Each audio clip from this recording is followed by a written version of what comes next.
plein de récifs. Ce n'est pas des récifs de corail, c'est des récifs de granit. Le granit, hein? Ça graphine. Oui, le granit casse la coque d'un bateau, pareil comme un œuf, hein? Et le bateau, c'est pas long. Alors donc, protection naturelle offerte par le Saint-Laurent, très limitée, gelée 8 mois par année. Le nord, obstacle fantastique. Le sud, l'attrait porte vers les grandes baies américaines. Vous savez, comment vous expliquer qu'au sud, les Yankees, en dedans de 150 ans, sont partis de 0 à 2,5 millions d'habitants. Alors que nous autres, en 150 ans, on était 70 000 au nord. Parce que la géographie est favorable au sud. Si vous avez le temps, vous allez aux États-Unis, moi, je vous conseille, en fin de compte, je vous recommande d'aller voir Chesapeake Bay. Les grandes baies américaines, là, Narragansett Bay, Chesapeake Bay, Boston Bay. Pas comme le Saint-Laurent, des grandes baies accessibles. On rentre très loin à l'intérieur du territoire. On est protégé de la mer, de l'océan, ça ne gèle pas en hiver, c'est accessible toute l'année. Alors, vous comprenez, les bateaux rentrent, sortent, là, tandis que nous autres, on est limité à la saison d'été. Et puis, en plus de ça, bien, naturellement, la quantité de bateaux qu'on amène est pas mal limitée. En plus, elles ont toujours été limitées comme ça. Elles ont toujours fonctionné contre une nature hostile que nous avons fini par vaincre. Maintenant, pourquoi les Normands? Qu'est-ce qu'il y avait d'important chez les Normands? De tous les gens de la côte, Normands, Bretons, Picards, etc., Angevins, ainsi de suite, là, les Normands étaient plus riches. Parce que la Normandie est très riche. Alors, les Normands connaissaient la navigation, comme les Bretons. La différence, par exemple, c'est qu'il y avait des plus gros bateaux. Les Normands connaissaient le commerce maritime, ce que les Bretons ne connaissaient pas. Les Bretons connaissaient la pêche, eux autres. Mais le commerce maritime à grande échelle, les Normands connaissaient ça depuis le temps des Vikings. Et c'est pour ça que les compagnies de fourrure ont demandé aux Normands. Parce qu'en venant s'établir dans le Fin-Laurent, ils savaient que les Normands pourraient progresser jusque dans les Grands Lacs. Et puis ils savaient en plus de ça que les Normands, sachant depuis longtemps comment on fait des affaires, hein, parce qu'il faut savoir comment on fait des affaires, que les Normands rencontraient des tribus amérindiennes là, puis ils diraient, bon, ben, comment on fait de business, hein, je t'apporte ça, tu me donnes ça en échange, ainsi de suite, tu sais. Et puis, à part de ça, homme d'affaires avisé, les Normands faisaient crédit. Mais il y avait un petit compte, ils venaient ça, faisaient crédit aux Amérindiens. Alors, ça, vous comprenez, c'est nouveau, ça, chez les Amérindiens, crédit.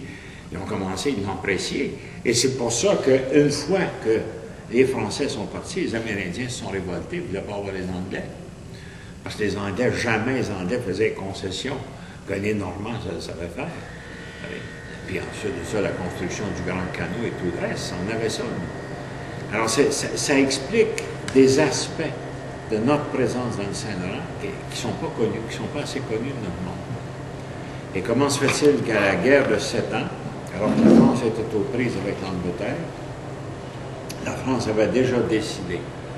Elle n'avait pas décidé, elle avait constaté que l'Allemagne s'unifierait, parce qu'on était quand même en 1760. En 1755, Frédéric de Prusse avait rassemblé tous les États prussiens en un seul État. Vous savez? Et les Français se sont rendus compte. Ils ont dit, ben, ils vont prendre le reste d'Allemagne, ils vont faire un seul État allemand. Ils n'ont pas le choix, il faut qu'ils le fassent. Et ça s'est fait, ça s'est terminé sur Bismarck 100 ans plus tard. Vous savez? Mais c'est ça, la géopolitique. C'est voir venir longtemps d'avance qu'est-ce qui s'en vient, comment ça s'en vient, comment ça va se déplacer. Et puis en même temps aussi, les conséquences de l'ouverture de Saint-Pétersbourg sur la Russie. Sur la Russie, le commerce russe, ça veut dire de la grosse argent, ça veut dire, il faut, j'ai vu de mes deux yeux vus, j'ai marché dans la forêt russe à plusieurs endroits, il n'y a pas aucune forêt chez nous qui vaut cette forêt-là. C'est toutes des arbres plantés. Hein. Puis quand vous dites, là, un conifère, d'à peu près là, 30 mètres de hauteur, à 56 degrés de latitude nord, un conifère là, que vous allez scier, que les Russes vont scier eux-mêmes, que les Russes soigneusement vont le mettre à terre, ils vont le traiter, vont vous l'amener, vont vous l'embarquer sur le bateau, peuvent faire des planches si vous voulez, mais vous êtes sûr que vous allez avoir un arbre qui n'aura aucun défaut. Et puis les premiers acheteurs de ce conifère russe-là, c'est les Hollandais, parce que leurs terres sont tellement basses, hein, c'est dans des marais. Alors quand ils construisent, ben, il faut qu'ils plantent des pieux.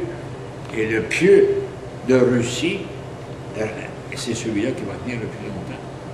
C'est celui-là qui ne pourrira pas. Et qui va tenir pendant 100 ans, 150 ans. Là, ils construisent une maison par-dessus. Ils construisent même des édifices. Alors, les plus grands commerçants, les plus grands commerces de l'Europe, c'est entre la Hollande et la Russie. Et même pendant la guerre froide, ou soi-disant guerre froide, Hollandais et Russes continuent à commercer. Oui. J'étais en Russie du Nord, moi, puis les Russes sont friands du genièvre hollandais, du gin hollandais, des tulipes, gros acheteurs de tulipes. Les avions partent à tous les jours d'Amsterdam vers la Russie. Et puis, gros acheteurs aussi de fromage hollandais, fromage Gouda. Et puis, ils se connaissent. Mais qui a commencé ça, ce trafic-là? C'était Pierre Legrand. Parce que Pierre Legrand s'est rendu en Hollande, a vécu en Hollande, a assisté à la construction des navires, s'est instruit.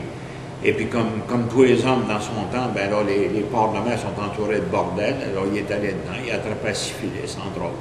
Il en est mort, mais qu'est-ce que vous voulez? Il a fait son travail de tsar. Hein? Mais pourquoi vous l'avez compris en allant à Toronto? Vous dites, c'est en allant à Toronto que j'ai compris comment le Québec... Je vais vous dire ce que c'est que j'ai appris à Toronto, que je ne savais pas. Et c'est ce que j'ai écrit ici dans le premier chapitre. L'événement stratégique le plus important, le plus central de notre histoire, s'est produit non pas au Canada, non pas dans le Québec, aux États-Unis, en 1825, avec l'ouverture du canal Erie. Regardez bien ce que ça veut dire. OK? Bon. Arrive l'invasion de 1775, l'invasion américaine, les Américains sont poussés. À ce moment-là, les United Empire Loyalists commencent à s'installer dans le sud, à prendre tout le Saint-Laurent. OK? Arrive la guerre de 1812. À la guerre de 1812, les Américains s'en viennent par ici, envahissent de ce côté-là, correct, et puis une autre armée monte par le nord. Maintenant, ils ne gagnent pas. Ils ne gagnent pas. Et là, qu'est-ce que les Américains ont décidé? Après la guerre de 1812, ils ont dit, plutôt que de chercher à monter de New York vers le nord, à court-circuiter le Saint-Laurent, si on montait de New York jusqu'à Albany et qu'on bifurquait vers l'ouest, le long de la vallée de Mohawk, avec un canal, hein? Alors ça changerait toute l'affaire. Le canal serait ouvert toute l'année, il est sur notre territoire, il n'y aurait pas de bataille, rien. New York serait assuré de son avenir. Et puis à ce moment-là, la ville de Buffalo, vous voyez, Buffalo qui est ici, attendez un peu, je vois, là. Buffalo est là, bon, c'est bien ça. J'aime ça, le monde, mais qui lise des cartes, vite. Alors la ville de Buffalo va tout de suite prendre de l'expansion. Hein? Et c'est ce qu'ils ont fait. Qui s'est rendu compte qu'un changement majeur dans les rapports de force venait de se produire? Qui s'en est rendu compte? Durham. Personne n'a remarqué ici, pendant qu'on est en pleine guerre civile, 1836, 37, 38, personne n'a remarqué qu'en 1838, les Anglais, avec Durham et avec Colborne, ont ramassé des régiments entiers. Ils les ont sortis du Québec, puis ils les ont emmenés en face de Buffalo, dans le Niagara. Personne n'a remarqué ça.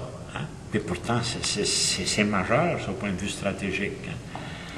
Personne n'a remarqué qu'à partir de 1838, là, les Anglais ont commencé à pousser pour le chemin de fer. Hein? Puis qu'en 1860, qu'est-ce qui est arrivé de majeur au point de vue stratégique? Rien de sensationnel, majeur. Qu'est-ce qui est arrivé en 1860? De majeur au point de vue stratégique. Stratégie, pensez aux communications. Pensez, vous avez l'air intelligente, vous, mademoiselle, vous avez la réponse, j'en suis sûr. Chemin de fer. Hein? Chemin de fer. Chemin de fer, puis quoi? Quoi à part de ça pour le chemin de fer? Le chemin de fer a commencé ici au sud, là, sur la rive sud du Saint-Laurent. Qu'est-ce qu'il fallait faire à partir du chemin de fer? Qu'est-ce qui s'est produit de central en 1860, un événement stratégique majeur? C'est juste avant la Confédération. Un traité. Ah, on va se faire la Confédération. Canal de la Chine. Hein? Canal de la Chine. Le canal de la Chine, c'est 1825-26. C'est pas 1860, le canal de la Chine. Vous avez... Partez d'une chose, la navigation n'est pas bonne. Il n'y a pas moyen de se fier dessus. L'écluse. Alors, c'est le chemin de fer qui va prendre charge. Là. Tout le Canada va se construire sur le chemin de fer. Et quel a été l'événement décisif? L'écluse de Saint-Lambert. La voie maritime du Saint-Laurent, je sais pas. Eh non, c'est facile, c'est simple. C'est tellement simple qu'on ne pense pas. OK. Le pont Victoria, 1860. Qu'est-ce que ça voulait dire, le pont Victoria? Ça voulait dire sortir tout ce qu'il y avait là de loyalistes, là, puis amener ça ici, dans les basses-terres des Grands Lacs au sud. C'est ça que les Anglais ont compris. Ils n'étaient pas pour nous le dire. Vous savez, en stratégie, on ferme sa trappe. C'est ça, c'est quand vous dites le pont Victoria, si vous parlez de l'écluse aussi. Comment? Est-ce que l'écluse a été faite en même temps que le pont Victoria? Quelle écluse? Enfin, l'écluse du pont Victoria. L'écluse de Non, Saint-Lambert. l'écluse n'était pas aussi Elle était importante pas- que le pont. Non. Non, le pont, bien plus important que l'écluse. OK, c'est Pour le le pont chemin parce de que fer. pour le chemin de fer. C'est ça. Ça a été après ça la construction des chemins de fer, hein, qui ont poussé. Et qu'est-ce qui est arrivé après? Hein? Qu'est-ce qui est arrivé après? Ça pressait, là, parce que les Américains étaient là. Ils étaient là à Buffalo, là, puis ils se préparaient à pousser, à envahir. Bon, les Anglais ont vite placé leur armée en face, puis dire, vous avancez pas sur la guerre. Qu'est-ce qui est arrivé après? Sa zone n'était pas occupée. Il fallait l'occuper. Qui allait l'occuper? Seulement les loyalistes qui accepteraient d'aller là. Ils ont voulu faire venir du monde d'Angleterre, il n'y en est pas venu. Et les Anglais d'Angleterre, même après la guerre américaine, allaient aux États-Unis parce que les États-Unis, il fait chaud, on est bien, on a tout ce qu'on veut, hein? Tandis que pourquoi aller geler dans le Canada? Pas plus que les Français. Alors, ça a été le commencement d'un mouvement migratoire. Et ça, j'ai appris ça à Toronto, bien comme il faut. Un mouvement migratoire avec le chemin de fer, là, le loyaliste du Québec. Ça, c'était autour de 1865-70. Le loyaliste du Québec qui voulait prendre le chemin de fer et aller s'installer ici, dans le sud, dans les basses-terres des Grands Lacs. Il ne faut pas oublier que Toronto a été fondé seulement qu'en 1857. Hein?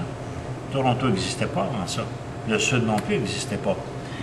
Mais l'espace décisif, c'était ça ici, là, les basses-terres des Grands Lacs. Le loyaliste qui consentait à quitter le Québec, le sud du Québec, n'importe où dans le Québec à ce moment-là, sauter dans le train, s'en aller en Ontario du Sud, recevait, en arrivant là, il recevait une terre gratuite, des semences gratuites, de l'équipement aratoire, des animaux, des constructions et 2 années de nourriture. Ça vous montre l'importance stratégique de cet espace-là. Pour les Anglais, là, il fallait mettre le paquet pour s'installer là, parce que si les New-Yorkais et les Américains traversent le Niagara, prennent les basses-terres des Grands Lacs, c'en est fini de tout le reste. Je vais vous donner un petit secret de stratégie. Petit secret de stratégie, vous allez vous en rappeler. En stratégie commerciale, en stratégie de guerre, n'importe quelle stratégie, saisissez les basses-terres et le reste tombe.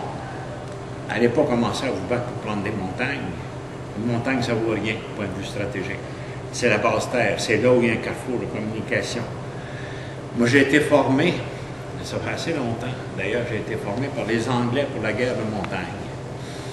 Et puis, jusqu'à un moment donné, qu'un Anglais me dise, so then, what is the purpose of occupying the mountain? Qu'est-ce que c'est qui est le but d'occuper puis de tenir la montagne? Ben, j'ai dit, il dit, sauver, réveille-toi. Il dit, c'est pour protéger l'école, puis il dit, le commerce qui est en bas. Il dit, c'est ça, t'es là pour ça.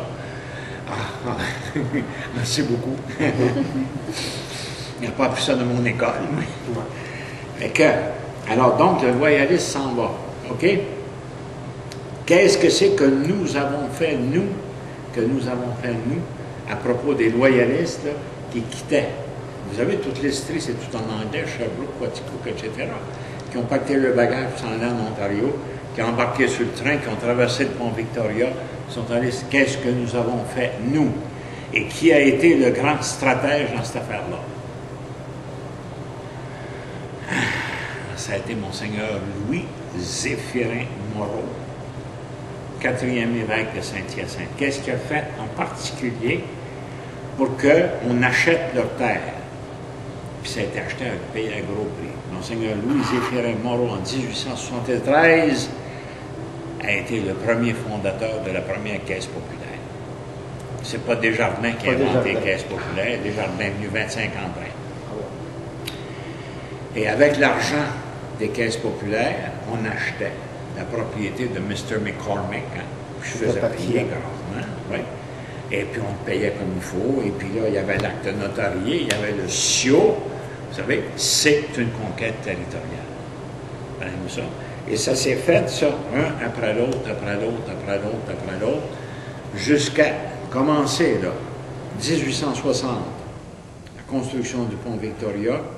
1960, 100 ans plus tard, la conquête était complétée. Nous avons pris 98% de toutes les propriétés des loyalistes, des Anglais, des activités de manufacture et tout le restant.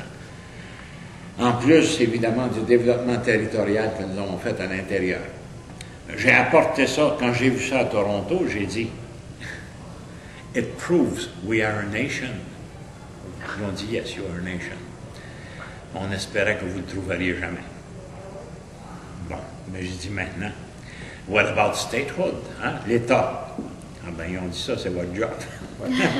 Fait que là, la géopolitique, c'est de voir d'avance. À partir d'aujourd'hui, c'est quoi qu'il faut qu'on voie? À partir d'aujourd'hui, il faut qu'on voie que depuis 1960, notre position continue de se renforcer.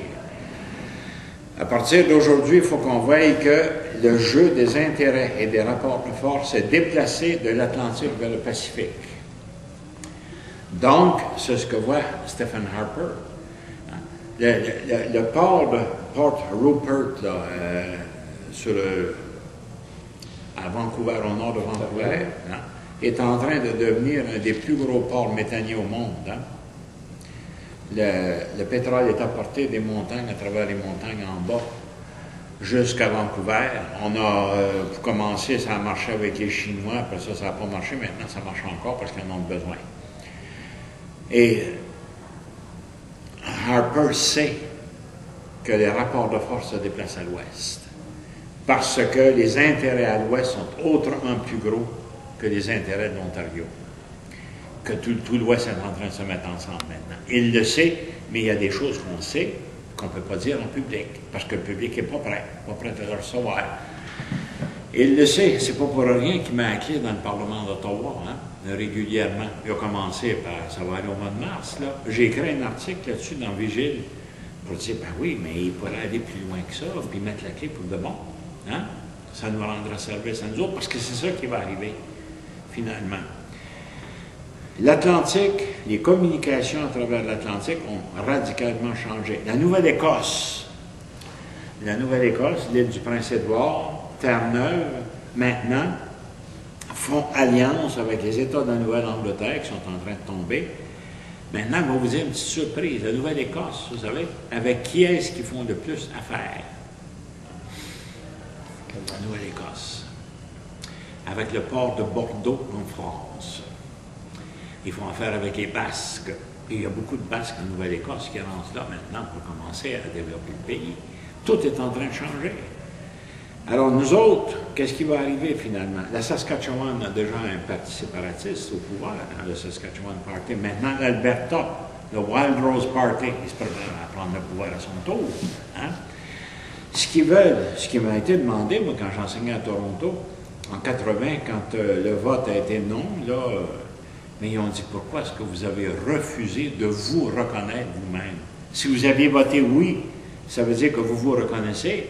Ils ont dit, vous ne pouvez pas nous blâmer. C'est à vous de vous reconnaître. Si vous ne vous reconnaissez pas, ce n'est pas nous autres qui va le faire. Parce que si vous ne faites pas l'effort de vous reconnaître, de nous reconnaître comme nation et comme État, il ne faut pas attendre que les autres vont le faire pour nous. C'est sûr. Ah oui? Ça vient de finir, ma foi. Ça, dans cette affaire-là, il y a une expression très vulgaire en géopolitique. On dit, il faut se torcher tout seul. Hein? Non, on n'a pas encore ça. On demande à moment, des faits de caca, moment dessus. Là. On a encore cette mentalité d'enfant-là. de dire, là, écoute, prends-toi en charge. Ils diront rien, ils ne peuvent plus rien dire, là. Bon. Alors, le problème, c'est qu'Ottawa n'a pas d'avenir. Ottawa n'a pas d'avenir. On le sait au Canada anglais qu'Ottawa n'a pas d'avenir. Parce que les communications se sont déplacées, les communications ont changé. Autre affaire importante, la voie maritime du Saint-Laurent n'a pas d'avenir non plus. Parce que c'est trop limité. Bon, alors qu'est-ce qui est arrivé dans les derniers 4 ans? Moi, je passe mon temps à regarder ça, à suivre ça. Vous n'avez pas remarqué dans les derniers 4 ans que le trafic ferroviaire a triplé, quadruplé, quintuplé à Montréal? Vous savez, je reste à Saint-Henri. Je suis né parmi les trains, là, parmi les manufactures, les bateaux et tout le restant. Je reste encore là. Et puis je regarde à tous les jours là, les 2 lignes de chemin de fer là, qui se trouvent là, dans mon quartier. Là. Et puis ils passent des trains, c'est plus des petits trains à cette heure-là. Hein. Dans mon temps, dans mon jeune temps, une locomotive vapeur traînait à peu près une vingtaine, une trentaine de voitures. Aujourd'hui, ils mettent 3 diesels, puis ils tirent 200 voitures en arrière. Hein. Ils ne peuvent pas aller très vite, mais seulement que ça va quand même plus vite que le bateau. Et puis en mettant des diesels, et puis en mettant là, autant de voitures, toutes avec des conteneurs, hein, des conteneurs qui ont ramassé dans le port de Montréal. Alors, en mettant ça comme ça, ben, ils déplacent l'axe de gravité du commerce. Alors que nous, on a manqué notre coup pour saisir le chemin de fer, s'emparer du chemin de fer, garder le port de mer, etc. Okay? On est encore là, on n'a pas encore cette mentalité-là de l'État. De dire, là, on est habitué d'une province, on se fait dicter notre ligne de conduite, on se fait dire quoi faire, on se fait dire comment faire, etc. Un peu comme des enfants qui sortent et qui regardent maman, que maman a dit c'était gentil, ou t'es fin, t'es gentil. Un adulte ne fait plus ça. Un adulte, il est tout seul devant sa propre conscience. Hein? Il n'y a plus besoin de miroir, là, parce que la maman sert de miroir pour lui renvoyer l'image qu'il veut voir à l'enfant. C'est pas vrai, ça? Hein? Ça gêne, bande d'enfants. Je les évite d'enlever le miroir. Je dis, regarde à l'extérieur. Puis débrouille-toi. On vient de finir, mais tu vas attraper des coups. Tu attraperas des coups, tu sais, puis tu apprends, puis instruis-toi. Alors, ils sont tous débrouillés. Oui. Vous m'aviez parlé à un moment donné qu'au Québec, on a beaucoup la mentalité, quand c'est écrit, c'est vrai. Ah oui, ça fait partie, ça aussi. Comme la bataille des plaines d'Abraham. C'est écrit, mais tout à l'heure, vous avez dit quelque chose qu'il n'y en a pas eu. Mais l'écrit, ça, c'est une autre partie de notre mentalité. Moi, je vais vous dire quelque chose. Oui. Moi, on a fait même un disque à Radio-Canada en 1979 sur une partition musicale qui a été trouvée par Louise Courville, qui est une flûtiste. Elle a trouvé ça, je ne sais pas trop où, un peu avant que moi je la connaisse, dans un couvent, puis c'était intitulé La bataille des plaines d'Abraham, composé par le général Wolfe. C'était une vieille, c'était très vieux. Moi, je vous le dis, j'ai même présenté cette pièce-là, moi, à Toronto, à un moment donné, là, en 1979. Et puis, moi, je sais qu'à un moment donné, moi, j'ai sorti cette affaire-là dans le Devoir, mais je me suis fait taper dessus par des historiens, des trucs comme ça. Puis même cette pièce-là, qui, bon, c'était quand même... On s'est mis plusieurs ensemble, René Boulanger, moi-même, et puis d'autres, là, qu'on a dit, on va laisser faire les historiens, on va aller vérifier exactement ce qui est arrivé. Okay. Il n'y a pas eu de bataille. Bon, il n'y en a pas eu. Il y a eu une escarmouche le matin, à 10 h du matin. 2 régiments français qui étaient sur les plaines tout seuls ont été pris par l'armée anglaise. Évidemment, c'est une affaire de rien pour une armée de détruire 2 régiments. Mais les 2 généraux ont été tués. Et quand les généraux sont tués, c'est un acte politique. Il faut attendre qu'un autre général vienne. L'autre ne peut pas prendre le commandement. La bataille était arrêtée. Finalement, le gros de l'armée française. Le général Wolfe, est-ce qu'il a existé ou il y a peut-être qu'il était pas général? Non. Mais ce que je veux dire, c'est qu'il n'y a rien de décisif qui s'était passé. Bon. Et puis les Anglais n'étaient pas en mesure d'entrer dans Québec. Le gros de l'armée française était à Beauport. S'attendait que les Anglais débarquent sur les battues de Beauport. Et c'est pas arrivé. Alors, ce qui arrive d'important, et c'est là que la géographie joue un rôle majeur, c'est que 13, 14, 15 septembre, à Québec, dans la ville de Québec, on peut mourir d'hypothermie. on ne se promène pas dehors dans la ville de Québec 13, 14, 16 septembre sans être habillé. Il faut qu'on mange, etc. Les Anglais étaient pris. Les Anglais étaient pris pour rester à Québec parce que les bateaux ne repartaient plus. Là. Il n'y avait plus moyen de repartir. Il y a trop de tempêtes dans le Saint-Laurent. Bon. Alors, les Anglais ont fait une proposition à M. de Ramsay. Ils ont dit, écoutez, on va entrer, si vous voulez nous laisser entrer dans la ville de Québec, on va vous payer en or. Et en plus de ça, nos soldats vont travailler à reconstruire les maisons qui ont été détruites. Parce que nous autres aussi, on a besoin d'abri pour l'hiver. Et pendant ce temps-là, l'armée française était là. M. de Ramsay savait que la France avait déjà décidé d'abandonner. Il ne savait pas comment le dire. Il ne savait pas comment l'exprimer parce que tout le monde... Il avait décidé quoi? Excusez-moi, je ne sais pas comment. Comment? Vous avez dit qu'il avait décidé? Il savait que la France avait décidé d'abandonner. La France avait déjà décidé de partir. Maintenant, je vais vous expliquer comment ça s'est passé. Alors, pour nous autres, là, c'est entendu. Comment? Voulez-vous prendre ma place pour... Non. Ça va.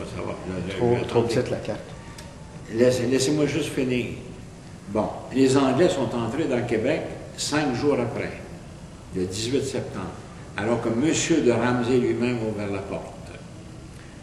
Ils sont rentrés, ils sont changés, ils ont travaillé à la construction, ils ont travaillé à refaire toute la ville de Québec, et en plus de ça, ils ont payé en or pour la nourriture et les services reçus chez les habitants.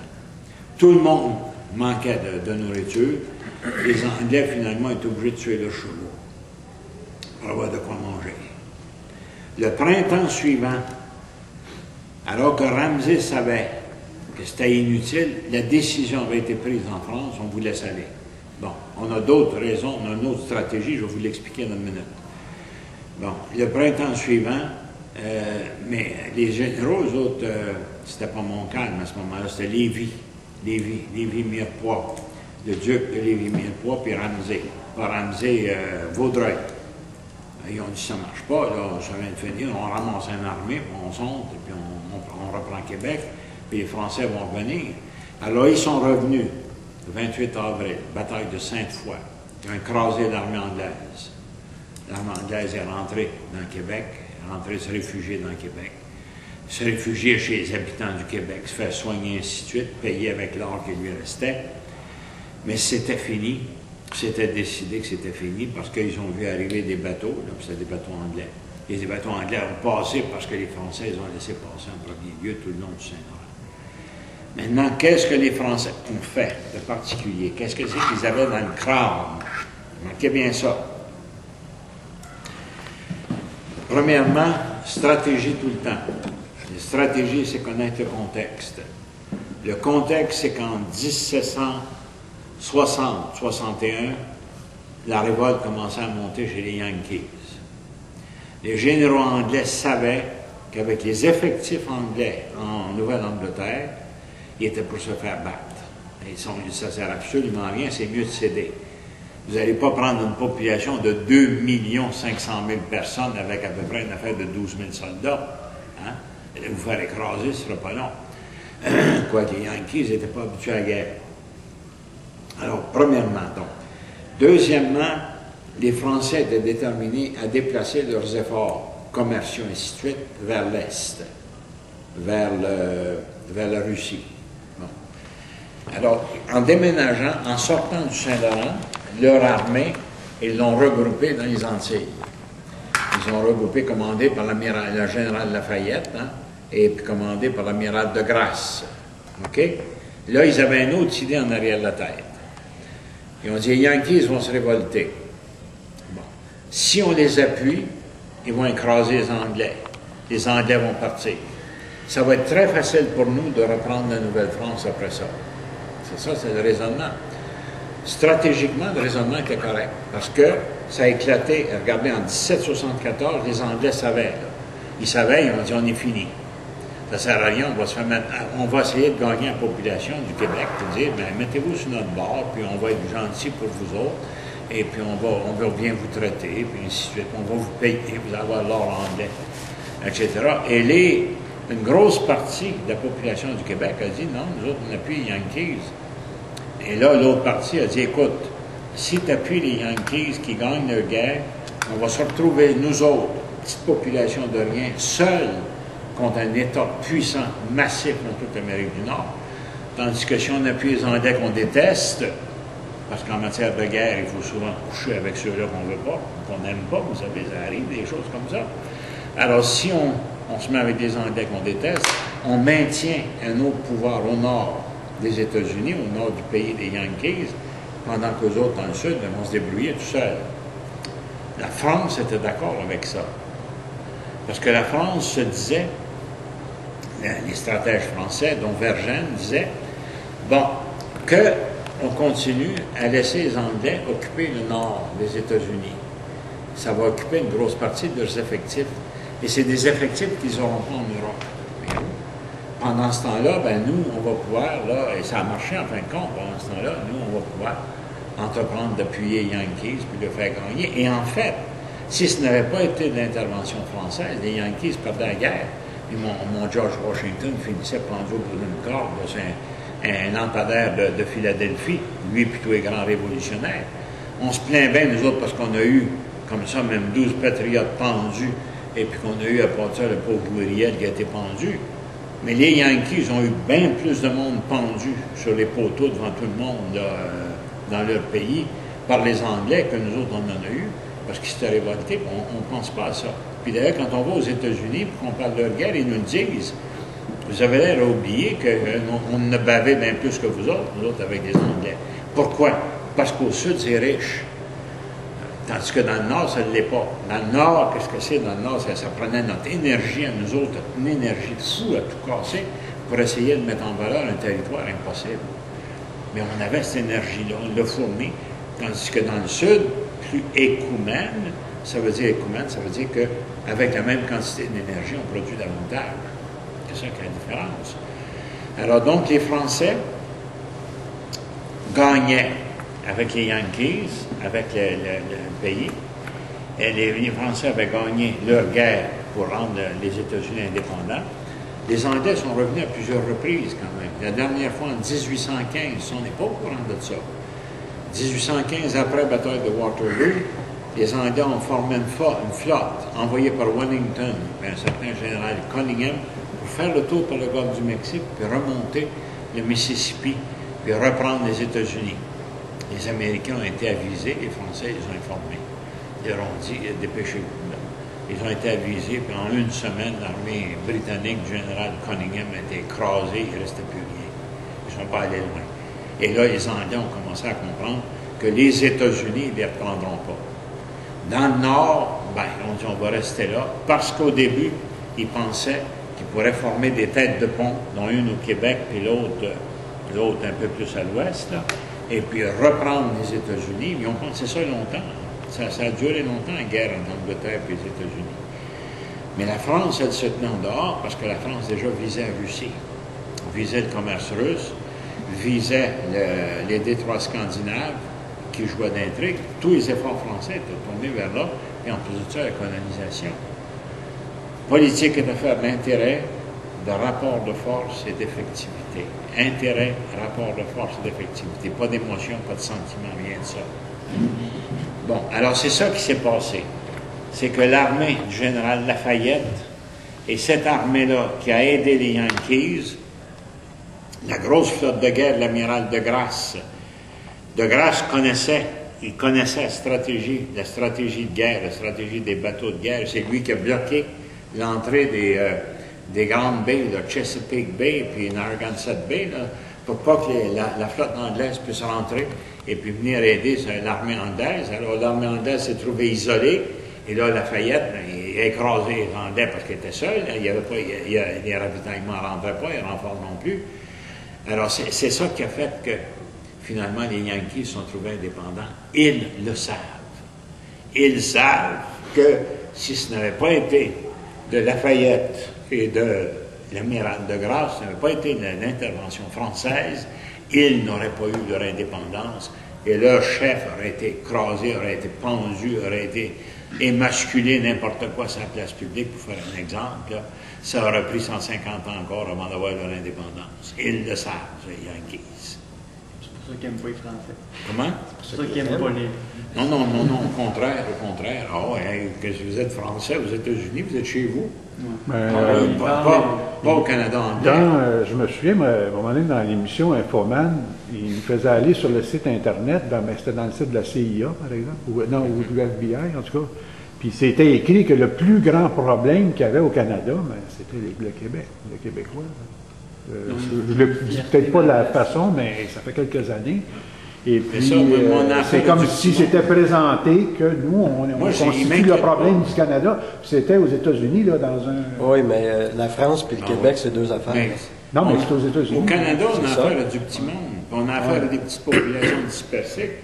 Notre seule menace, c'est l'Ontario du Sud là, qui a été occupé après le pont Victoria, avec la construction de Toronto et puis la décision qu'ils étaient pour mettre leur centre de gravité dans le sud. Remarquez comme il faut, là, sa carte, là. Je vais vous montrer la stratégie. 45e degré nord, hein? 45e degré nord, frontière naturelle entre nous et les États-Unis.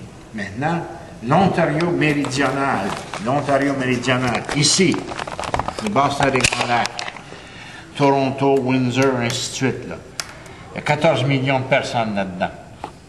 Tout au sud du 45e nord. Ça veut dire ce que leur pointe de terre entre dans le territoire américain. Et ils le savent, ils en sont conscients de ça. Alors, vous comprenez, ils sont pris, là. Ils sont complètement pris. Leur pouvoir, ils l'ont exercé avec le chemin de fer et avec la ville d'Ottawa. Le chemin de fer qui leur donne le pouvoir économique, la ville d'Ottawa qui leur donne le pouvoir politique sur nous et sur les maritimes. Maintenant que nous, on fasse tomber Ottawa, eux autres sont seuls. Ouais. Ça, c'est casus belli. Fait que là, eux autres vont devenir américains, ce ne sera pas là. Non, ils ne deviendront pas américains. Oh, non, ils peuvent pas. C'est pas maintenant. Pas dans les conditions actuelles ni à venir. Non. Qu'est-ce qui est casus belli? Comment? Qu'est-ce qui est casus belli? Vous disiez qu'il y avait... qu'est-ce qui était casus belli? Casus belli. Casus belli, lorsqu'Ottawa va tomber et qu'eux n'auront plus la position de force qu'ils ont pour contrôler les chemins de fer, contrôler les voies maritimes, puis contrôler le Québec. Okay. Casus belli. À ce moment-là, il faut qu'on soit prêt. Cause de guerre. Cas de guerre. Il faut qu'on soit prêt. Il faut qu'on soit prêt, qu'on leur dise, écoutez, on ne fera pas les sauvages, là, on va s'entendre, hein? On va s'entendre, mais seulement que vous n'êtes plus en position pour nous dicter une ligne de conduite. Correct? Bon, ils vont dire, on va envoyer l'armée, pas d'armée, on va l'écraser. Et c'est moi qui ai travaillé pour ça, pour la préparer, cette armée-là, préparer la défense. La première fois, le premier plan que j'ai soumis, c'est le plan que vous avez, là. Le premier plan que j'ai soumis. Alors que j'ai acheté des armes en Angleterre, très facile. C'est que nous sommes une vallée encaissée et nous avons deux lignes, nous avons des lignes de montagne de chaque côté. Ces lignes de montagne-là, là, nous allons les occuper avec des bases, là, pas la base de Valcartier, mais avec des terrains d'exercice, des bases, ainsi de suite, là. Puis nous avons des armes pour ça pour nous défendre, de sorte que dès qu'ils vont prendre une armée qui va prendre l'autoroute ou qui va prendre le chemin de fer, ils vont être capables de se taper dessus, ils vont être capables de le détruire sur place avant qu'elle rentre dans la vallée. Il ne faut pas oublier que le canon le plus puissant au monde actuellement, c'est un canon québécois. Le 155 mm, fabriqué par Lavalin. Ce canon-là tire à 160 km de distance. Et les Croates s'en sont servis dans leur guerre contre les Serbes. Hein. Les Croates ont acheté ce canon-là, qui a été fabriqué sous licence en Autriche et qui a été passé en Croatie. Et les Serbes se servaient des chars d'assaut russes, hein, le gros char d'assaut JS Staline, Joseph Staline, le T-10, une affaire de 62 tonnes. Ben, lorsque le canon 155 est arrivé, ça a été fini. Les chars russes sont jamais revenus. Ils en ont perdu tellement au commencement. Là. Puis malgré tout, les Croates, malgré tout, n'étaient pas experts dans l'utilisation d'artillerie. Ça prend de l'entraînement, ça prend de la formation technique, puis ça va servir d'un canon. Mais ça, ce canon-là, on l'a. En plus de ça, aujourd'hui, on a la défense des missiles. On est capable de couvrir ça avec des missiles. On ne sera même pas obligé de se battre. Mais si on a tout de suite les préparatifs qu'il faut, on n'aura pas besoin de tirer un seul coup de canon. On va dire, puis je l'ai fait, moi, quand j'ai produit les premiers plans de défense. Correct? J'ai eu affaire à des colonels qui ont dit What are your plans? Je dis, moi, je n'ai pas de plan. C'est vous autres qui avez des plans, des petits plans pour essayer de nous écraser, ainsi de suite. Sauf que cette fois-là, vous n'êtes plus en position pour prendre les armes contre nous autres. Est-ce que c'est clair? Oh, OK, sauvé. OK, sauvé. Bon, OK, sauvé. Sacrifice. C'est nous qui occupons l'espace le plus stratégique dans tout le Canada. C'est nous autres. L'entrée, la porte d'entrée vers l'intérieur. Est-ce qu'on va être capable d'exercer notre politique de souveraineté sans avoir les moyens de la défense? Hein? Sans avoir les moyens de dire, qu'est-ce que c'est? Vous voulez vous battre ou vous voulez faire la guerre? Non, vous n'êtes pas en position de faire la guerre. Correct? Parce que nous avons, logistique des lignes intérieures. N'importe qui connaît la guerre sait ce que veut dire le terme logistique des lignes intérieures. Dans une armée normale, vous savez, dans une armée normale là, qui avance en quelque part, là, je vous ai parlé tout à l'heure comment l'importance du commerce, ainsi de suite. Je vais vous poser une petite question. Sur 20 soldats, il y a combien de combattants et combien en arrière qui vont s'occuper de la logistique? C'est-à-dire qu'ils vont s'occuper du transport, s'occuper de la bouffe, s'occuper de tout. Il y en a combien? La moitié. 1 pour 3. Oh, il y en a plus. Hein? Il y en a plus Moi, je que le le sais, nombre mais sur le Sur terrain. 20 soldats, il y en a 18, 19 qui s'occupent de logistique, puis 2 qui vont être en ligne en avant en train de se battre. C'est tout ce qu'il y a. On vous envoie une armée là, pour envahir le Québec, disons, de 60 000 hommes. Bon, les lignes sont extérieures, ça veut dire qu'ils viennent de l'extérieur vers l'intérieur. 60 000 hommes divisés à 60 000 hommes, supposons qu'il y ait 60 000 hommes.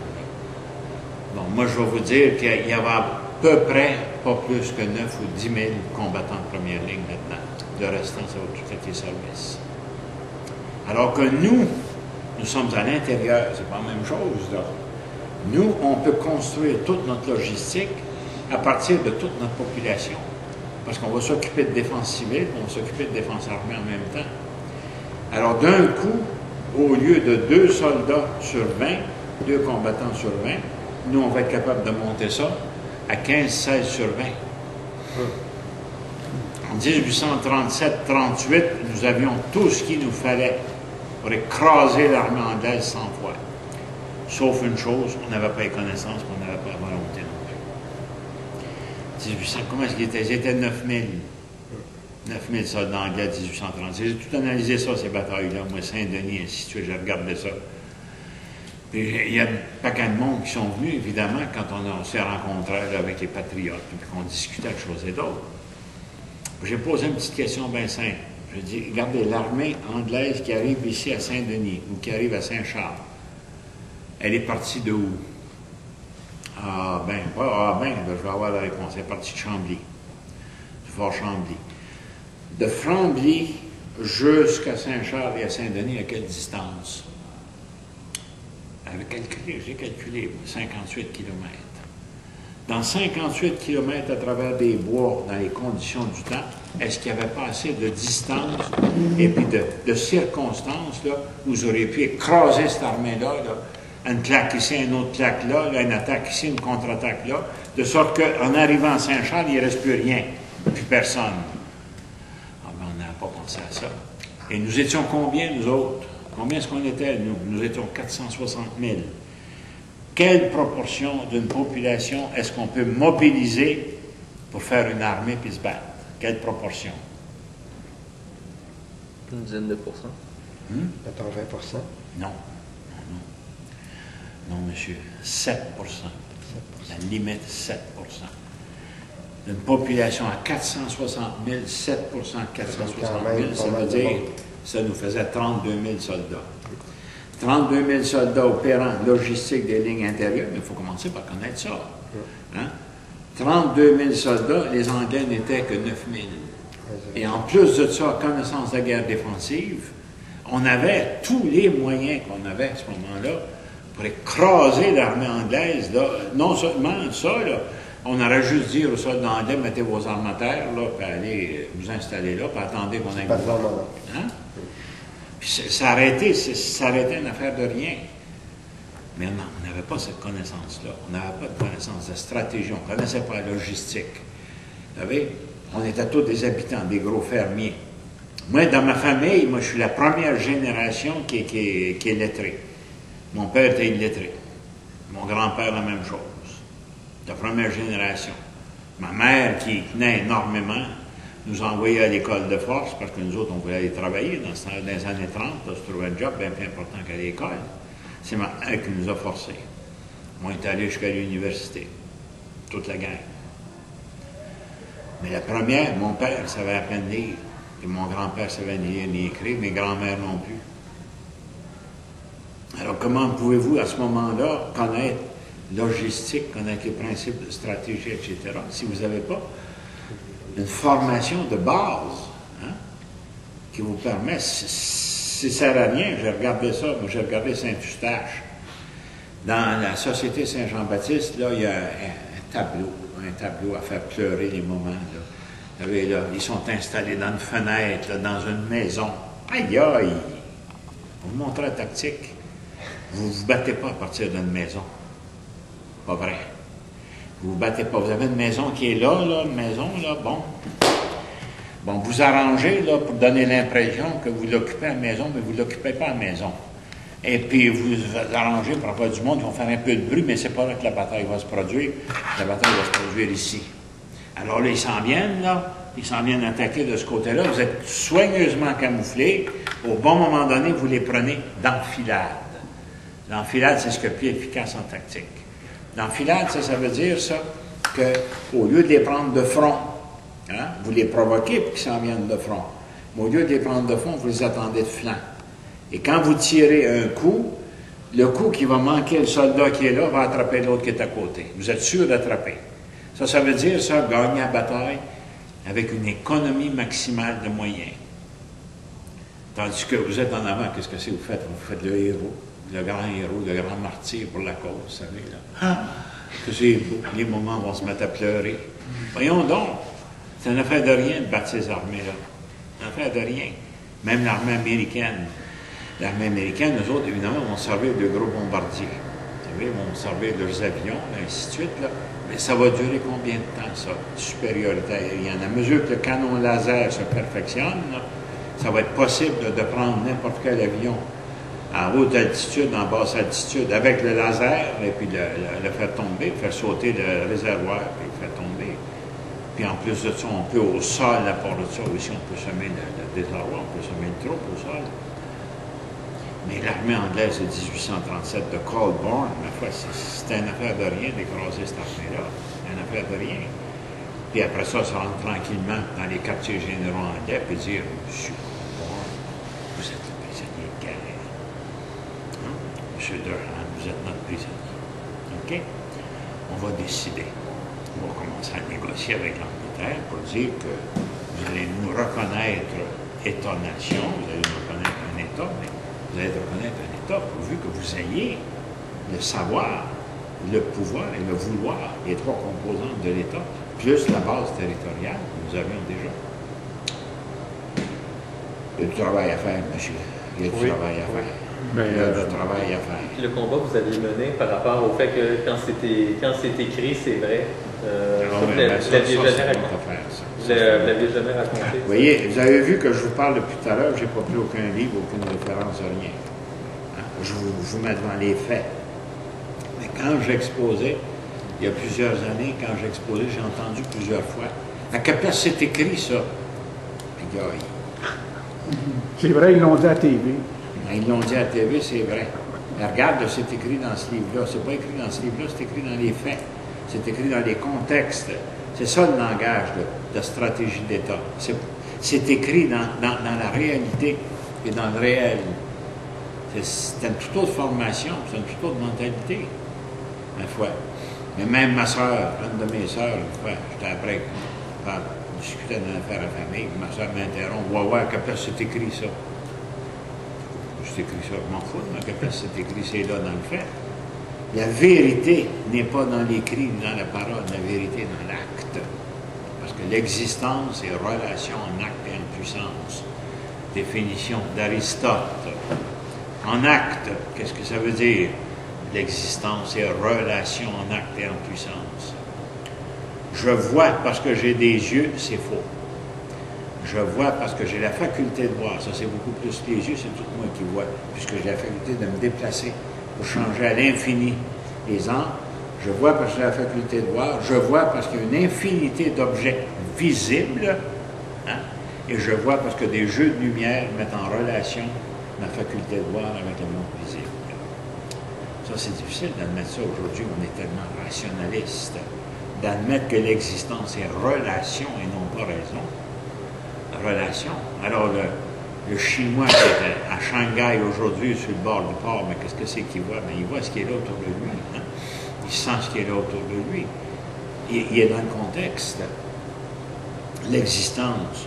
Je marche parce que j'ai des jambes, c'est faux. Je marche parce que j'ai la faculté de marcher, mais parce qu'il y a un sol qui me soutient. Mais là, aller dire aujourd'hui à tout le monde que c'est intentionnel, mais là, on va un peu trop loin. On va dire ça. Je sens parce que j'ai la faculté de sentir, mais il y a une atmosphère aussi qui va avec moi. Hein? Puis s'il n'y a pas là cette atmosphère-là, je vais arrêter. J'entends pour la même raison. Je bois, je mange, je touche.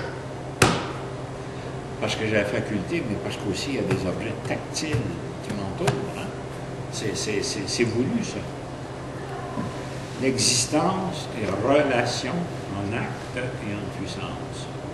Quand vous avez compris ça sur le plan ontologique, vous êtes prêt pour la géopolitique, vous êtes prêt pour la stratégie d'État, ainsi de suite.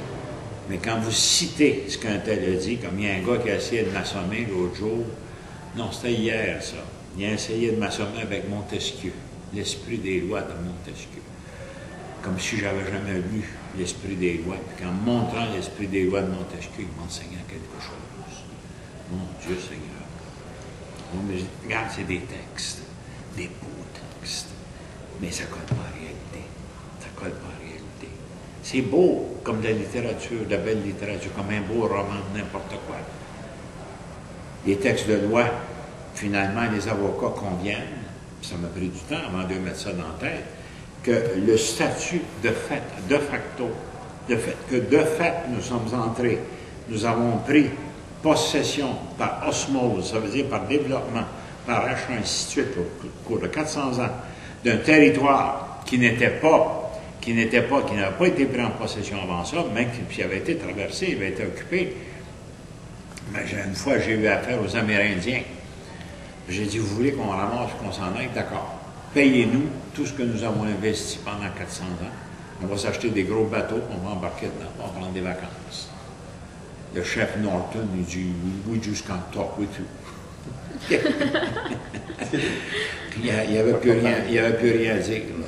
J'ai dit, vous étiez là avant nous autres. Non, vous n'étiez pas là avant nous autres, vous étiez là à peu près en même temps que les Vikings. En plus de ça, vos bases d'opération n'étaient pas dans le Québec et en dehors du Québec. Et troisièmement, est-ce que vous avez investi ce que nous avons investi? Ils sont fermés ailleurs. Je n'ai pas entendu parler depuis ce temps-là. Vous n'avez pas investi? Nous, on investit. En plus de ça, on investit pour les loyalistes, les United Empire Loyalists, on investit pour aider les Anglais, on investit pour construire le commerce jusqu'à dans les Grands Lacs, et puis en plus de ça, on investit aux États-Unis. Ça, tout à coup, ça sort, ça, cette affaire-là. On a des tout nus, nous autres, jamais de la vie, ma foi, on a travaillé plus fort que tous les autres pour construire l'Amérique du Nord. Alors là, qu'est-ce que vous voulez qu'ils disent, hein? Alors donc, j'ai fait valoir ça. Avec ce livre-là, je vais valoir les arguments sur notre statut. Et puis, encore un gars m'a sauté statut. Bien là, il y a des lois de ci, puis il y a la définition de ça. Je dis, moi, j'ai ma définition est plus simple que ça à colle. Le statut est complètement dans l'investissement. Vous avez investi, vous pour venir à l'université. C'est un investissement.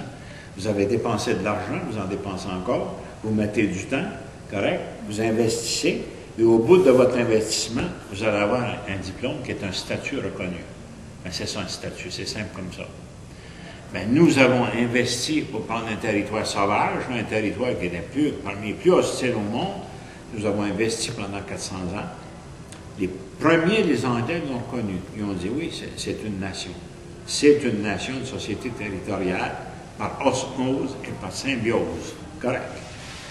Et en plus de ça, nous avons investi aussi pour construire nos institutions, etc., parce qu'en nous imposant la langue française, Richelieu créait les conditions pour la création d'un État. Parce que le français, pas un dialecte, le français c'est une langue d'État. C'est une des langues les plus élevées au monde, au point de vue intellectuel, si vous voulez, au point de vue communication. Les Chinois viennent de décréter que la langue du commerce international depuis 1997 est le mandarin, puis que l'anglais décolle. Et la deuxième chose, que la langue de la diplomatie internationale serait le français, comme avant. Pourquoi? Parce que le français est précis, le français est clair. On ne peut pas fourvoyer l'interlocuteur en français comme on peut le faire en anglais. Parce qu'en anglais, on peut dire une chose et puis dire, well, what I meant is, parce que l'anglais nage en ambivalence. Hein? Je connais bien l'anglais, je l'ai appris en Angleterre, je l'ai appris chez les Anglais, puis j'ai écrit l'état-major. Je connais l'anglais à fond ou à peu près à fond, ma foi. Et j'ai toujours, c'est pourquoi est-ce qu'on m'a demandé, moi, d'écrire et de rédiger des textes officiels en anglais, parce que ma langue maternelle est le français, parce que j'ai fait de latin. Puis on dit que ce que vous allez écrire va être plus précis, more accurate que si c'était écrit par un anglais. Il serait pris avec leur propre ambivalence. Hein? Alors, qu'est-ce que ça fait l'ambivalence? Qu'est-ce que ça fait l'ambivalence? Il y a un grand auteur qui a déjà expliqué ça, l'ambivalence. Manier un peu plus Il y a une expression qui est plus forte que ça.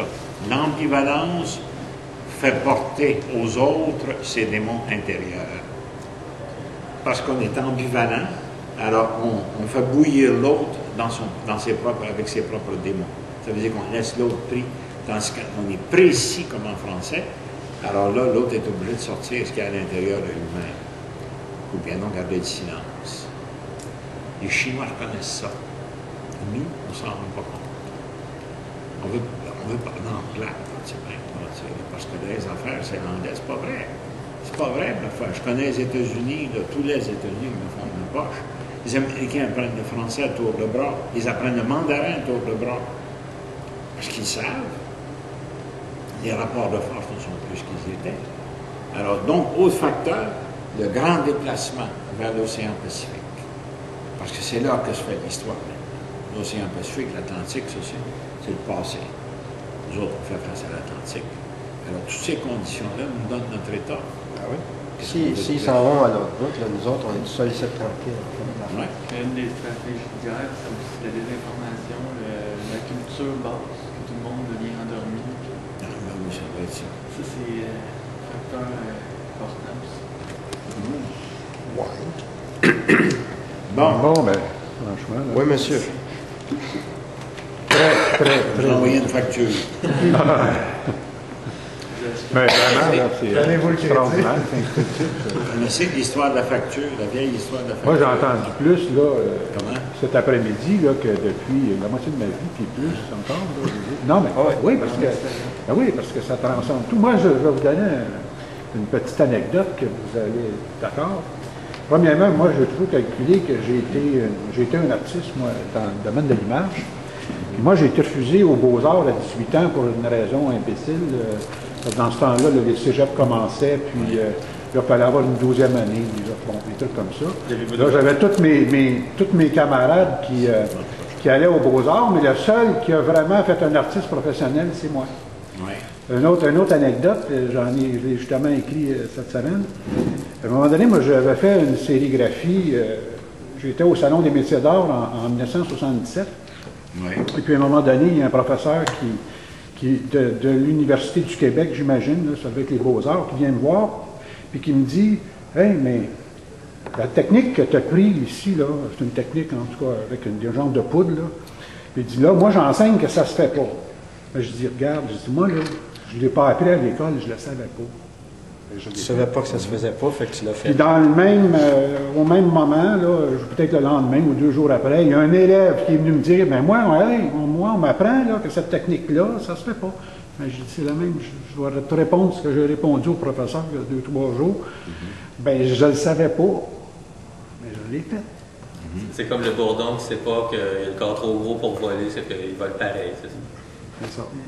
Fait que c'est-à-dire qu'on nous apprend plein de trucs, mais dans le fond, il faut commencer par désapprendre, entre autres l'histoire, puis ce qu'on veut bien nous faire gober. Mais moi, je viens d'avoir le plus grand cours. Ce que j'ai appris aujourd'hui, ça se calcule pas, là. Moi, ce que Vous êtes la personne la plus importante que j'ai rencontrée dans toute ma vie. Ben oui, parce que... Ben oui. Je le dis avec humilité, là. La première fois, vous voyez un géographe fou militaire, puis... Oh, non, mais fou! Ben moi, mais fou. politique. Écoutez, moi, je vais vous en amener un autre là-dessus. Moi, j'ai travaillé avec un groupe d'adultes déficients dans un CRA à Sorel, là, dans les années 80. Et puis, eux, ils se disent fous. Mais moi, vous savez, là, moi, quand je suis sorti de là, j'avais rencontré les personnes les plus intéressantes de ma vie. Parce qu'ils ont l'humilité, ils ont l'amour, ils ont des trucs comme ça. Puis il n'y a personne, j'ai jamais vu. Fait que, vous savez, c'est tellement relatif. C'est tellement relatif. Fait que, oui, fou, parfait. Restez fou si c'est ça. C'est très simple. Mais comme je disais aux élèves que j'avais à Toronto, c'est tellement simple qu'une foule de gens ne comprendront jamais, parce que c'est trop simple. Voilà. Voilà. Vous savez? C'est là. L'évidence est là devant Ah oui, il faut que ce soit compliqué, il faut que ce soit un livre difficile à lire, il faut que ce C'est soit... ça. Hein? Voulez-vous raconter les deux anecdotes? Tu sais, pour la prise de décision, ça prenait de l'information stratégique. Puis deux anecdotes que vous aviez racontées pour savoir comment il y aurait la guerre en Égypte. C'est s'ils avaient ou pas des réserves alimentaires, vous êtes allé dans quelques restaurants, ou Oui. encore l'histoire de la prostituée. Ça c'était un de mes petits trucs, ça. Il y avait... J'étais en Israël, j'étais à Chypre en Israël en 59. C'est ça.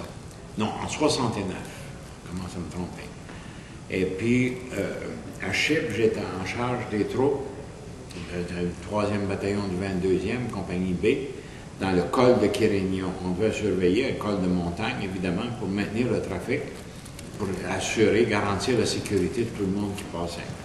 On devait aussi protéger les sources d'eau sur le haut de la montagne. Hein. Et puis, à part de ça, il n'y en avait pas grand. Oh oui, on avait aussi le problème des relations entre les sociétés pastorales et puis les sociétés agricoles. Les Grecs étaient surtout des agriculteurs, et les Turcs étaient des pasteurs, ils élevaient des moutons. Alors, ce qui arrivait, c'est que les troupeaux de moutons, la nuit, passaient à travers les champs cultivés par les Grecs, faisaient beaucoup de dommages, et les Grecs, eux autres, répondaient avec leurs fusils, puis abattaient le berger. Puis le matin, vous trouviez le berger turc avec une balle dans la tête, alors ça commençait une bataille à tout casser. Alors là, la manière de régler ce problème-là, c'était très simple, c'est que le fermier grec venait me voir, et puis il me disait, ben, venez voir les dommages, ainsi de suite. Puis là, j'allais voir le propriétaire turc, puis j'ai dit, écoute, hein, tes moutons t'ont passé à travers la nuit, essaye pas de nier ça, les marques sont là. La marque de mouton est là partout, là, les pieds des moutons, ainsi de suite, plus les choses qui ont endommagé. Le grec te réclame tant. Ben, OK? Et puis ça marchait. Ça marchait. La compensation était payée. Et puis ça a été le moyen de mettre la paix dans tout le secteur. Mais j'ai eu une autre aventure aussi, ça c'était plus amusant. On m'avait demandé une fois, c'est l'ambassade de France à Nicosie. Monsieur, vous savez que dans votre secteur, c'est plein de, comment est-ce qu'on appelle ça, cet arbre-là? Caroubier. Le caroubier, c'est un arbre qui ressemble au saule pleureur. Hein? C'est un arbre qui a des grandes fèves noires. Et quand les fèves sont noires, on les ramasse. Et le gros acheteur de carreaux, c'est Guerlain, le parfumier. Parce que les parfums de Guerlain, les cosmétiques de Guerlain, sont faits avec du caroubier. Tandis que les autres sont faits avec de la gelée de pétrole. Alors c'est pour ça que Guerlain coûte un peu plus cher, vous savez. Fait que, alors là, l'ambassade de France me fait savoir, est-ce que dans votre secteur, il y a moyen qu'on arrête, qu'on ait la paix? Du secteur, ça va bien, pas de problème. on peut faire la récolte de caroubiers. Alors, tout le monde s'est arrangé comme ça. Même là, les propriétaires des arbres, ainsi de suite, ils ont porté leur sac de caroubiers plein de caroubes à l'ambassade de France. Et puis, M. Guerlain était là, a payé tout de suite, vous savez. Tout le monde était content. Le même soir, je suis invité à souper à l'ambassade de France.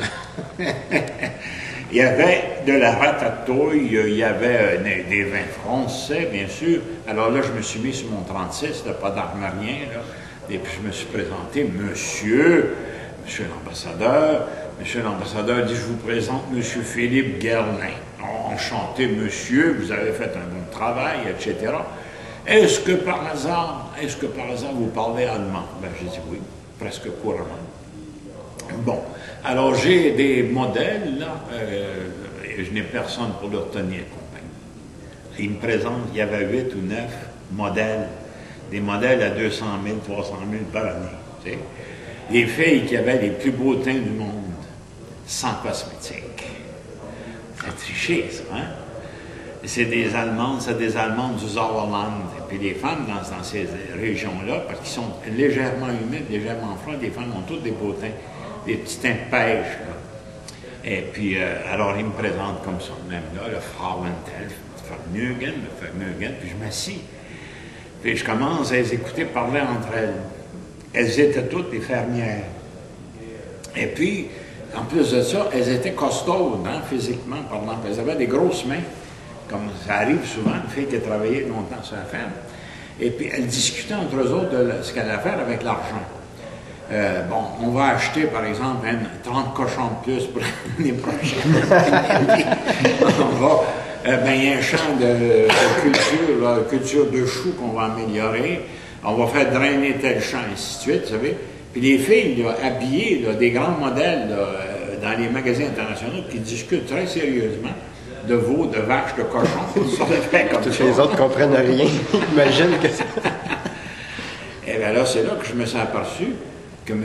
Guerlain, quand il photographiait ses filles, hein, pour mes modèles, là, il trichait. Parce qu'il prenait une fille qui avait un tellement beau teint qu'elle n'était pas obligée de prendre les cosmétiques de Guerlain. Alors il faisait à croire qu'elle regardait comment elle avait un beau teint. C'est parce qu'elle avait pris les cosmétiques de Guerlain, c'est entendu. Alors j'ai vu que M. Guerlain, c'est un habile manipulateur. Oui. Mais les filles, eux autres, s'en foutaient. Hein? Ils avaient été choisis comme ça. Mais quand il les photographiait, en plus de ça, il ne fallait pas que la fille monte ses mains ouvertes. Vous aurez vu qu'elle avait des grosses mains d'habitante. Hein? Les filles baissaient leurs mains. Pour c'est là où j'ai eu la leçon de ma vie. Fait que quand je suis parti, il était de bonne heure, on a mangé puis tout. Et puis les filles voyaient bien que j'avais pas les mêmes intérêts qu'eux autres. Il y en a une, à un moment donné, elle me dit est-ce que vous avez déjà étudié Schopenhauer? Ben, j'ai dit oui, Arthur Schopenhauer. Elle dit qu'est-ce que vous pensez de son concept du bonheur? La fille fermière, une grosse fermière forte, là, vous savez, le rougeaude, là, qui a étudié philosophie allemande, Emmanuel Kant, Schopenhauer, ainsi de suite, là, puis qu'en même temps se retourne de bord et commence à compter ses cochons. Le monde, c'est une place surprenante. J'ai dit ça, on va ça seulement en Allemagne, chez les Allemands. Mais je me suis levé, je me suis excusé, j'ai dit, monsieur l'ambassadeur, m'excusez, il faut que je regagne le champ de bataille, et puis il faut que je me change, que je fasse une inspection de nuit. Puis j'ai dit à M. Guerlain, j'ai dit, j'ai été honoré de vous avoir rencontré. Mon Guerlain, bien sérieux, dans la main comme ça, la gueule tournée vers les filles. Monsieur, l'essentiel, c'est de vendre. Et là, j'ai vu que les filles, même s'il le dit en français, les filles avaient compris que si elles ne vendent pas, elles vont retourner s'occuper. Les cochons. Les cochons. Du chou et de tout ce qu'ils faisaient. Alors ça, là, j'ai été instruit là, pour en faire. Ma naïveté, Guerlain comme ça, même que lui, il compte terre à terre, il commence à ça rapporte. De toute façon, j'étais en Israël, et puis en Israël, j'avais juste une question à régler. C'est en 69. Et puis, la guerre allait reprendre dans le sud, hein, sur le front sud, le front du Sinaï. Je savais à ce moment-là que le commandant israélien était le général Gavish. Et puis, c'est un gars qui était très habile avec les chars d'assaut, très habile à manœuvrer, là, blitzkrieg, là, comme les Allemands. Là. Et puis que sur le côté égyptien, c'est un général Chazli, qui lui est un général de show, là, de spectacle, là, qui se promenait comme ça, qui te saluait, puis qui ne connaissait rien ou à peu près rien. Fait que, il fallait savoir à peu près quand c'est que la guerre commençait. Comment est-ce que je me suis pris pour le savoir? Comment est-ce qu'un espion va faire pour savoir exactement quand c'est qu'une guerre va commencer? Vous allez lire des livres d'espionnage, vous n'apprendrez rien. Rien. Puis d'ailleurs, lisez les livres de John Le Carré, l'expert, là.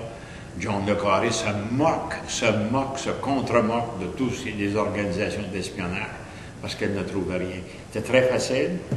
Quand je suis arrivé dans les restaurants israéliens, je me suis aperçu que la nourriture est importée de l'extérieur. Première condition qu'un pays s'embarque dans une guerre, 4 ans de réserve alimentaire. Ça, c'est plus important que les canons et les fusils. Ils n'en avaient pas. Alors, j'ai dit, bon ben, si ça leur prend 3-4 ans avant de s'organiser, on est en 69, 10, 11, 12, 13, à peu près 73, ils devraient avoir accumulé assez de réserves en 73 pour que la guerre commence. Les Égyptiens, de leur côté non plus, n'avaient pas de réserve alimentaire. Parce que la première chose, c'est la logistique. La bouffe, c'est la première arme de guerre. C'est pas le fusil qui est la première arme de guerre, c'est la bouffe. La bouffe, l'eau, les fournitures, tout le restant, ça passe bien avant un fusil. Tellement que quand vient le temps d'acheter le fusil, il ne reste plus d'argent. Alors ils achètent ce qu'il y a de moins bon, vous savez. Puis ils équipent les armées avec ça. Fait que, ben, pour vous en donner la preuve, tiens, moi j'ai après tiré la 303 pour la première fois, le fusil datait de la guerre 14, puis les balles aussi. Puis à un moment donné, quelqu'un m'a dit, regarde bien ça, là, on va te donner un fusil de l'armée allemande, un 11h98K. Je regarde ça, 1912. Il avait servi contre l'armée canadienne. Les balles, 1914. Je me suis installé, j'ai tiré avec, fonctionne encore, à la perfection. Fait que, alors donc, et effectivement, ça a éclaté effectivement en 1973, en octobre, la guerre du Yom Kippour, qui a éclaté en octobre 1973. J'étais revenu à ce moment-là, j'étais à Saint-Hubert. Et puis là, tout de suite, aussitôt que ça a commencé, les Israéliens, sous la conduite de leur général Gavish, là, dans le temps de dire zoom, zoom, zoom, zoom, l'armée égyptienne a tombé en morceaux, décapité dans le temps de le dire, les officiers se sont enfuis. Une division complète, 18 000 hommes pris dans le désert, entourés, encerclés, pas capables de bouger rien. Alors là, les Nations Unies ont fait pression pour des raisons humanitaires pour sortir ces soldats-là de là. Puis là, ils ont demandé à l'armée canadienne. L'armée canadienne nous a tourné le bas, puis elle a dit Marcel. C'est drôle, dans ce temps-là, gros méchant séparatiste, dans ce temps-là, ils me trouvent beau puis fin. Et qu'ils ont dit Marcel, on forme une troupe spéciale, peux-tu les former, puis les entraîner, puis les préparer pour le Sinaï? Alors j'ai dit OK. Alors j'ai fait le travail.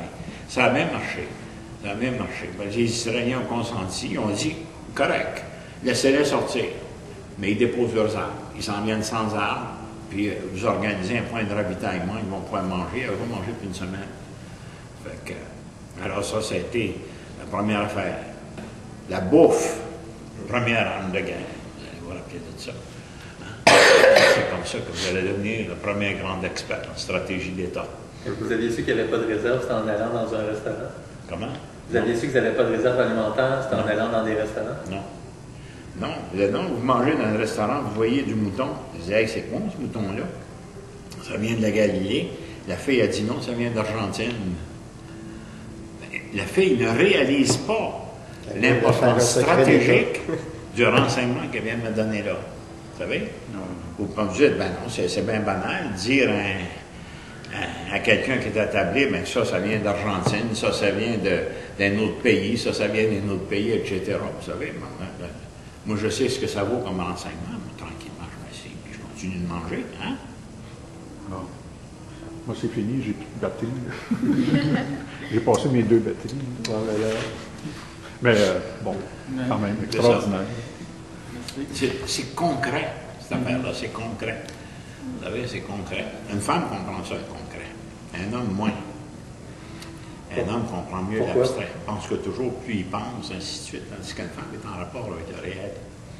C'est pour ça qu'elles deviennent bonnes en stratégie quand on le montre comme il faut. J'ai formé des femmes de l'armée canadienne pour occuper des fonctions importantes comme ça. Elles étaient contentes de Pourquoi les femmes font moins la guerre? Comment? Ben, si les femmes sont si bonnes en stratégie, pourquoi elles font moins la guerre? Non, elles ne veulent pas la bataille, mais la stratégie, c'est pas nécessairement la guerre. La stratégie, ça peut être la stratégie d'un commerce, ça peut être la stratégie d'un État, stratégie générale de même. Mme Marois est experte. Mme Marois est une bonne stratège. C'est pour ça qu'elle prend son temps. Hein. Tout le monde pense qu'elle fait rien. C'est pas vrai. Elle est en train de choisir son monde. Hein. Je la connais bien, mais j'ai travaillé avec. Puis d'ailleurs, elle a lu, elle a étudié, elle a cette carte-là. Elle la regarde à tous les matins. Et puis, plusieurs fois, on a discuté. J'ai dit, madame, moi, je pense des fois que j'ai travaillé pour rien. Pendant 50 ans que je travaille pour la cause. Elle dit, non, vous n'avez pas travaillé pour rien. Elle dit, moi, je vais me le dire, moi, comme ça, mais je vais vous en faire la preuve. J'ai dit, c'est bien, madame, c'est bien. Alors là, je ne cherche pas à avoir aucun poste, rien, je suis trop vieux. J'approche 80 là, maintenant. Là. Je suis un jeune homme. Oui. À un moment donné, on sent le poids de son âge aux gens. Avez-vous besoin d'un?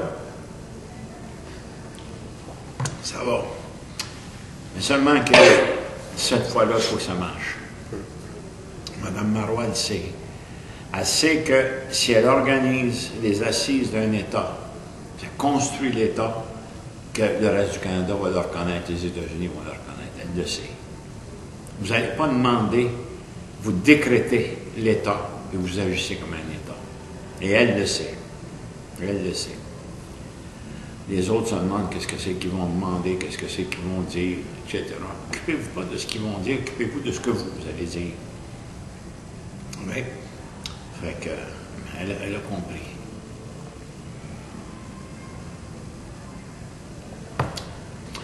OK. Oui, monsieur. Voulez-vous nous dédicacer quelques livres? C'est 20 Oui. pour ce livre-là, 15 pour l'autre, 10 pour la carte. On en prendrait deux.